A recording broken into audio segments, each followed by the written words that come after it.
네, 우리나라 학생의 27%, 4명 중에 1명이 이곳에 있습니다. 그리고 예산이 19조 4천억 원에 달합니다. 정말 어마어마하죠. 대한민국 교육의 4분의 1 이상을 움직이고 있는 곳 바로 경기도 교육청입니다. 막강한 집행권과 인사권 등의 권한이 있고요. 또 6.1 지방선거를 통해서 많은 관심을 받기도 했습니다. 경기교육감으로 선출된 임태희 당선인 전화로 연결해서 관련 정책과 또 변화 알려드리도록 하겠습니다. 안녕하십니까? 네, 안녕하세요. 임태희입니다. 네, 자 늦었지만 우선 당선 축하드립니다. 마음이 지금 어떠신가요? 한 8일 정도 지났습니다. 네네.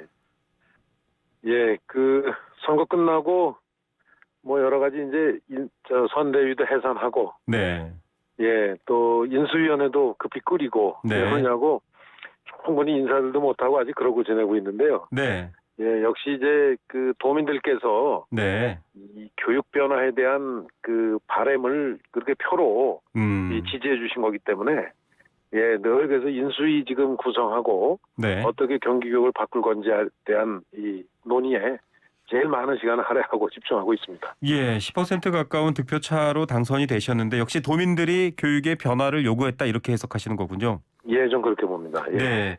자, 지금 인수위 출범하면서 여러 영입한 인사들에 대한 이주호 KDI 교수를 비롯해서 얘기가 나오고 있는데요. 인수위 이제 운영 방향과 활동 계획을 발표하셨는데 좀 간략하게 요약해 주시죠. 네, 우선 그동안에 경기 교육에 대한 여러 가지 문제들 제기가 많았었습니다, 현장에서. 네네. 예, 선거 운동하는 과정에서 또 그 이전에 여러 가지 경청 일정을 갖는 과정에서 네. 뭐 학부모님들, 학생들 또 교육 현장에 계신 선생님들로부터 많은 얘기를 들었습니다. 네.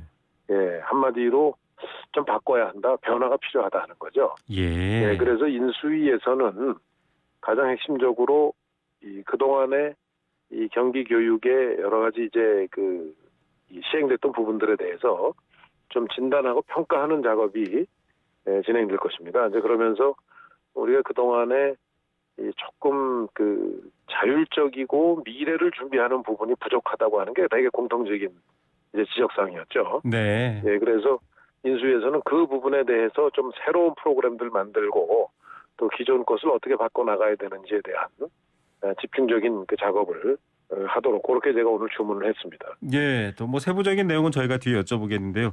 기억나는 게 이제 선거 기간 동안 경기교육 하이 HIGH입니다. 이것 네네. 관련된 것들에 대한 기조 지금 이제 구체화시키시려는 거죠? 그렇습니다. 예. 네. 자, 디지털 기능 한 개 없애고 글로벌하게 또 행복 이런 얘기를 하고 있는데 예, 그렇습니다. 네. 지금 인수위 구성하면서 이주호 KDI 교수가 인수위원장으로 참여하고 있는데 관심이 예. 높은 이유가 지금 당선인님께서도 그렇지만 이주호 인수위원장도 그렇고 두 분 다 굉장히 정부 주요 요직 고위직을 하셨던 분들이시잖아요. 그래서 예. 좀 관심이 많은 것 같아요. 네네네. 이주호 지금 위원장과는 전 교육부 장관이시죠. 네네. 제가 이제 국회에서 교육위원 활동을 할 때부터 네.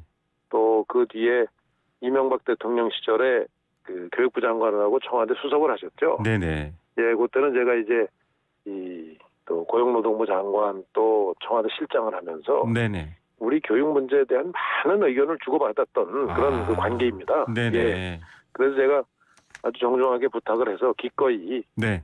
예, 인수위원장직을 이번에 수락을 해주셨죠. 예. 자, 서울교육감 후보들을 저희가 차례로 다 인터뷰를 하면서 사실은 관련된 언급 이름이 많이 나왔었는데 경기도의 새로운 이제 정책, 교육 정책의 인수위원장 자격으로 뭔가 이 두 분이 좀 인수위원장과 또 당선인 두 분이 끌고 가실 때 어떤 이전과는 다른 점, 두 분이 맡고 있기 때문에 좀 더 특별히 눈여겨봐야 될 점 설명해 주실 수 있는 게 있을까요? 거듭 말씀드리지만 아까 말씀드렸던 대로 지금 교육은 너무 획일적이다. 아, 네. 예, 그리고 미래 여러 가지 사회 흐름이나 앞으로 전개될 미래에 대한 대비가 좀 부족하다. 네. 적어도 교육 현장에서는. 학생들은 이미 그쪽으로 벌써 많이 넘어가 있는데 네. 교육 현장 걸 따라가지 못한다 하는 게 이제 저희들의 공통적인 인식입니다. 네. 그래서 많은 부분을 좀 자율화하자. 네네. 예, 가급적이면 학교 자율에 좀 맡기자. 네. 그리고 교육 현장 자율에 맡기자. 네네. 두 번째로는 그동안에 너무 현실 안주형으로 좀 평가받고 있는 현재 여러 가지 교육들을 네. 좀 더 미래지향형으로 좀 바꾸자. 그렇게 네. 해서 여러 가지 교육 프로그램들을 좀 이 미래에 대비할 수 있도록 네. 그렇게 좀 바꿔나갈 계획을 이 둘이 의논했습니다. 예. 혁신 교육은 사실 지금 경기도에 계신 많은 분들, 특히 저희 YTN 라디오 들으시는 분들도 굉장히 많으신데요. 예. 혁신 교육을 더 혁신해서 혁신 교육을 혁신하겠다 이런 언급도 예. 앞서 저희가 들려드렸는데 예, 구체적으로 예. 지금 혁신 교육 정책이 대폭 바뀌는 건가요? 어떻습니까? 그러니까 지금의 혁신 교육은 사실은 그 취지는 굉장히 좋습니다. 도입 네네. 취지는. 그러면 구체적으로 가령 학생들의 자율 역량을 높이고 시험으로부터 너무 시험 부담을 갖지 않게 해서 학생들의 네네. 잠재력을 충분히 발휘하게끔 뭘 해야 되는데 네. 그런 데 대한 구체적인 프로그램 아울러서 그런 프로그램을 시행했을 때의 실제 결과가 어떻게 바뀌느냐 네. 하는 데 대한 평가와 진단이 좀 부족한 게 네네. 저희들이 파악하고 있는 문제입니다. 네. 그래서 그 부분에 대해서 좀 더 이 구체적인 프로그램에 대한 한번 저희들이 점검도 해보고 네. 또 효과 부분에 대해서도 다시 한번 철저하게 점검을 해서 네네.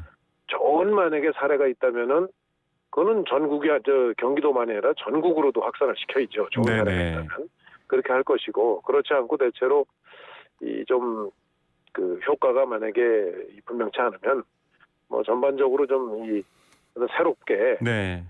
좀 그 이걸 바꿔야 되지 않을까 네. 이렇게 좀 생각하고 있습니다. 예, 많은 분들이 뭐 경기도에서 한 57% 되는 혁신학교 다 없어지나 이렇게 생각하는데 네. 그게 아니라 잘 점검해서 좋은 점 살리고 안 좋은 점들은 다 바꾸겠다 이 말씀이시군요. 그렇습니다. 그래서 그 혁신학교가 그동안에 보면 사실은 혁신학교 지정됐을 때와 그러지 않은 그 학교들 간에 네네. 예산 격차가 좀 있고 네. 실제로 보면은 혁신학교의 많은 선생님들은 특별히 특별히 다른 게 없는데 네. 너무 이런 그 잔모들이 늘어나더라 하는 지적 말씀이 많습니다. 네. 예, 그래서 이 새로 혁신학교를 지정하는 거는 조금 좀 이 보류를 하더라도 네.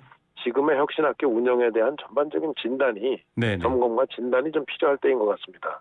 예. 그래서 빠른 시일 내에 그 부분에 대해서는 좀 평가를 해서 네. 이제 새로운 대안을 제시하려고 생각합니다. 근데 뭐 아이들이 행복해하는 학교 이런 것들도 있겠지만 무엇보다 교육의 목적 중에 하나가 또 학력이기도 합니다. 그런데 이제 학력에 대한 관심들이 많고 학력 강화 맞습니다. 얘기도 하셨잖아요. 맞습니다. 예. 네. 그러니까 혁신학교가 결국은 학생들의 인성을 그냥 이 자율적으로 뭐 그걸 찾아가도록 하자 하는데 그거는 굉장히 좀 코치가 있어야 되거든요. 네. 누군가 그런 가이드를 하고 프로그램이 마련이 돼야 되는데 그게 없다 보니까 자유롭게 그냥 지내기는 하는데 시간을 지내기는 하는데 네. 그 사이에서 인성도 이렇게 좀 이게 뭐라 그럴까요? 제대로 좀 교육하기가 어려워지고 네네. 또 여러 가지 평가도 없다 보니까 학생들의 그 기초 학력도 네. 좀 저하되는 거 아닌가 이런 지적이 있습니다. 그럼- 실제로 그러고 경기도의 여러 가지 그 학력 지표를 보면 많이 네. 떨어졌거든요. 예. 예, 그래서 그런 부분들을 보면서 역시 기초 학력을 강화하지 않으면 네네. 그 바탕 위에서 창의력도 생기고 새로운 뭐 응용력도 더 네. 이제 가해지는 거지. 그래서 우선 그 기초 역량을 좀 강화하고 학생들의 네네. 기초 학습을 그 다음에 여러 가지 이제 디지털 공간에서의 인성, 뭐 우리 사회생활에서 여러 가지 그 인성 네. 문제에 대해서 한마디로 말씀드리면 댐댐이 교육도 네네. 좀 더 이렇게 보완이 돼야 된다고 봅니다. 예. 아니 지금 사실 말씀하셨던 부분에 대한 이 기초적인 학력을 향상시켜야 된다라고 하면 점검해야 되지 네. 않습니까? 사실은 지금 중학교라는까지는 점검해야죠. 시험이 없는데 시험 예. 부활하는 건가? 학부모들은 지금 기점부 세우실 것 같은데요. 그래서 전면적으로 과거와 같은 일제고사 방식이 뭐 되는 거는 그게 꼭 가장 바람직한 건지에 대해서 저도 네. 좀 그 의문이 있어요. 그래서 네네. 근데 여러 첨단 그 평가 일선들이 많이 있습니다. 네. 예, 그래서 그 전문가들하고 의논해서 네네. 적어도 이 경기도가 먼저 새로운 형태의 학습 진단 평가 시스템을 네. 좀 만들려고 생각하고 있습니다. 예, 과거와 같은 뭐 흔히 예. 뭐 시험 지옥 이렇게 알려져 있던 그런 게 아니라 예, 학생들을 시험의 노예로 만들면 또 안 되거든요. 네, 그 걱정하시는 분들이 많을 것 같습니다. 네네. 9시 등교도 좀 학교별로 혹은 상황별로 예. 좀 자율적으로 하겠다 이렇게 말씀하셨어요. 언제부터 예. 시작될까요?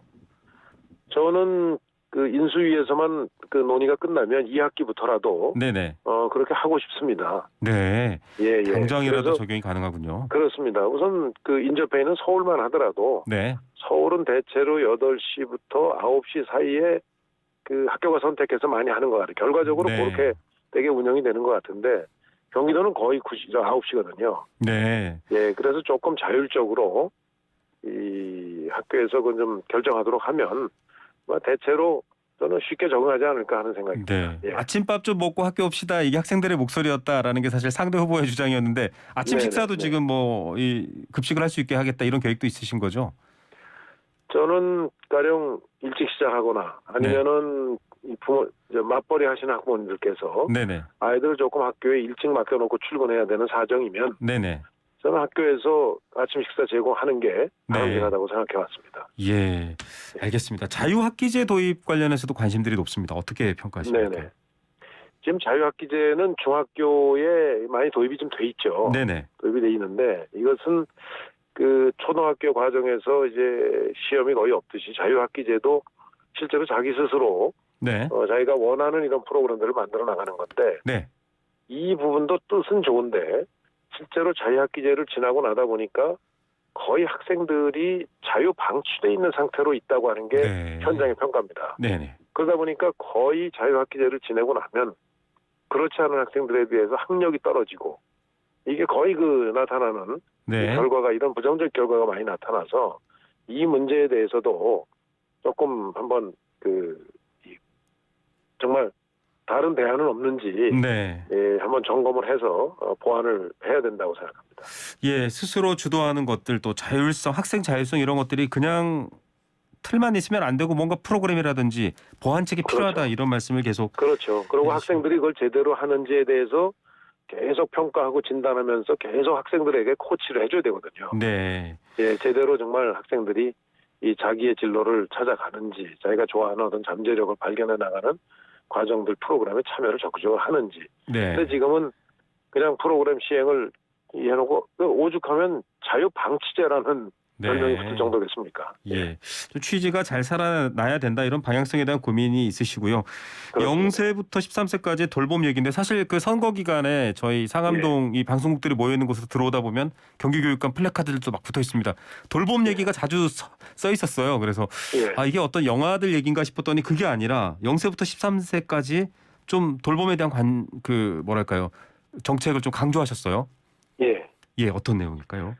저는 이 내용은 지금 현재 초중고등학교 학생 수가 줄다 보니까 네. 그 교육 재정을 이제 내국세 일정 부분을 할애하는 교육 재정을 네. 고등교육으로 돌려야 되는 거 아니냐 네. 하는 논의가 사실은 계속 있습니다. 네네. 근데 저는 이건 옳지 않다고 생각합니다. 네. 왜 그러냐면 대학은 가는 사람과 안 가는 사람이 있기 때문에 네. 이건 공정성에 문제가 생기거든요. 네.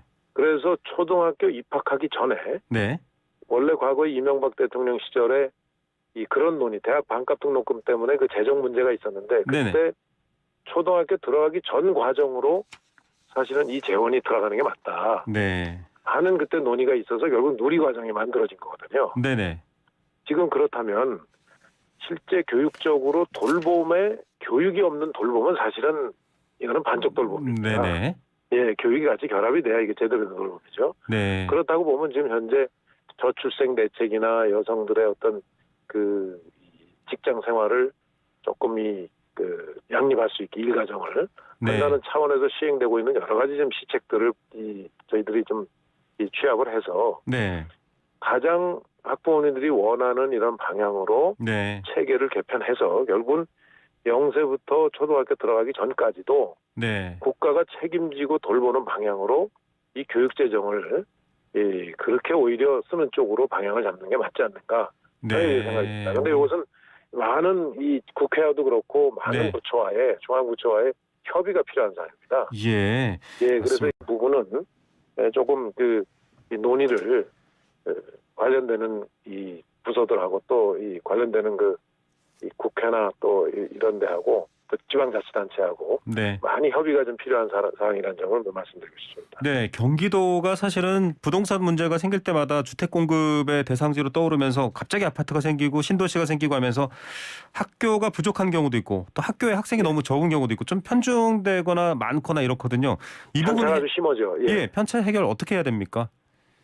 그래서 이 부분은 저는 예를 들어서 어느 섬 같은 지역에 아주 외진 지역에 네네. 학생이 뭐 10명 미만, 심지어 학생이 이 몇 명 되더라도 학교가 네. 있지 않습니까? 네네. 그것은 권리이기 때문에 그러거든요. 그렇죠. 근데 예를 들어서 신도시를 만들어 놓고 네. 학교를 예를 들면 통학거리를 생각하지 않고 뭐 단순 평균하니까 그 지역은 예를 들어서 기초단체면 기초단체별로 빈 학교도 있으니 네. 이쪽에 학생이 모자라더라도 학교 신설 안 해준다 하는 거는 전 잘못된 의사결정입니다. 아, 네. 예, 그래서 그런 부분에 대해서는 이제 그 학교 설립에 대한 이 기준에 단순히 네. 그런 기계적 평등이 아니라 네네. 기계적 산술 평균이 아니라 이 거리나 통학 여건에 대한 어떤 보정 지수를 좀 이 같이 함께 고려해서 학교에 대한 신설 문제를 검토하되 네. 기존의 빈 학교들은 오히려 지금 평생 교육이 강조되지 않습니까? 네네. 예, 그러한 어떤 대체 이런 그 시설로 전환해서 오히려 평생 교육을 활성화하는 방향으로 나간다면 네. 저는 학교는 필요한 곳에는 학교는 설립이 돼야 된다고 봅니다. 예, 필요한 곳에는 학교가 있어야 된다. 또 평생 예, 교육까지 예. 연계하겠다 이렇게 설명해 네네네. 주셨고요. 네. 뭐 경기도 자체가 대한민국의 축소판, 뭐 한반도의 축소판이라는 말도 있을 정도로 구성 네. 학생, 지역별 편차 특징, 뭐 접경 지역 또 다문화 가정이 많은 지역 다양한 구성이 있습니다. 네. 교육 서비스 질이 좀 일관되게 혜택이 다 돌아가야 네. 되지 않느냐 이런 문제의식이 있잖아요. 이건 어떻게 또 네. 해결하실 생각인가요? 지금 경기도가 뭐 전국에서 지금 지적하신 것처럼 교육 격차가 있듯이 경기도 내에도 네. 경기 북부와 남부 또 뭐 같은 지역 내에서도 이제 농촌형 지역과 그렇죠. 이 도심형 지역의 격차가 굉장히 크거든요. 네네. 근데 어차피 지금 시대는 이제 디지털 시대로 넘어갑니다. 네. 그리고 특히 지난번 코로나 기간 중에 더욱 학생들한테 이런 이제 원격 교육이 네. 상당히 도입이 됐는데 저는 이제 이런 AI 맞춤형 아주 최첨단 교육기기를 좀 도입을 하고 거기에 그런 프로그램을 함께 결합을 해서 이제 공교육도 개인 맞춤형 교육으로 전환할 때가 됐다고 봅니다. 아, 네. 예, 그렇게 보면 사실은 도심 지역과 도심 지역 아닌 곳이 이 격차를 많이 줄일 수 있는 이제 이 어떤 그 여지가 생기고 만약에 이제 교육청 단위에서 그래도 교육 격차가 아주 나쁜 곳에 교육 환경이 아주 나쁜 곳에는 네네. 오히려 이 당국이 더 신경을 써야 될 곳은 그런 부분들이죠. 네. 예, 그래서 좀 상대적으로 이 많이 뒤처져 있는 부분을 이제 끌어올리는데 이 당국의 역량을 좀 집중하면 네. 이 교육 격차 해소 문제에 조금 많이 진전이 있지 않을까 이렇게 봅니다. 근데 기본적으로는 네. 이제 온라인 교육과 오프라인 교육을 결합하는 네. 하이브리드 교육 형태로 가면 네. 저는 지금하고는 좀 다른 형태로 교육 격차 문제가 바뀌지 않을까 봅니다. 예, 지금 말씀해 주신 내용 중에 공교육도 개인 맞춤형이어야 된다. 뭐 이를테면 맞습니다. 획일적이 예. 아니다라고 했는데 코로나19 학력 저하 문제가 사실 일선에서는 많이 큽니다. 특히 저학년이나 예. 초등학생들 그런데 역시 맞습니다. 공교육이 좀 그 부분을 책임지고 아이들의 학력 저하라든지 여러 문제를 좀 끌어올려야 된다라는 것도 있는데 그 대안도 좀 마련하고 계신가요? 그렇습니다. 그것도 역시 제가 말씀드린 이제 그 맞춤형 어떤 이제 그 하이 교육에서 하이테크가 네네. 결합된 일종의 맞춤형 교육이죠. 네. 저는 그 부분으로 해결의 실마리를 찾아야 된다고 봅니다. 예. 예, 참. 이 지금 코로나 세대는 어쩌면 그 2년간의 이게 좀 학교 생활의 공백이 그렇죠.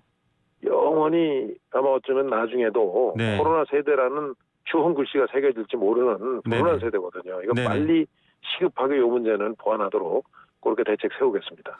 예, 워낙에 또 여러 국정 경험이 있으신 분이 교육 정책을 맡고 있어서 많은 분들이 관심이 많은데 교육감 성공적으로 마치시면 대선 출마하십니까? 이런 궁금증 가신 분들 주변에 있을 것 같아요. 아유, 아직 교육감도 그거는, 시작 전인데 예, 이런 질문이 나옵니다. 네. 예, 그건 옳지 않습니다. 네. 왜냐하면 저는 그 교육감 출마하기 전에도 다른 이런 그 제안도 있고 했는데 네네. 저는 지금 시점에 이 교육보다 중요한 건 없다고 생각합니다. 교육보다 중요한 건 없다. 예. 끝으로 또 이제 임기를 물려받고 전임이 되시겠지만은 이제 임기를 새로 시작하고 전임이 되시겠지만 이재정 현 교육감에 대해서는 어떻게 평가하시는지 간단하게 한 말씀 부탁드립니다. 이재정 교육감님은 제가 2000년도에 국회 때부터 네네. 예, 이렇게 국회 활동을 또 같이 했던 분이고 네. 또 선거 끝나자마자 제가 요청을 해서 배웠습니다. 아, 네. 그리고 많은 부분에서 지금 그 인수위에 네네.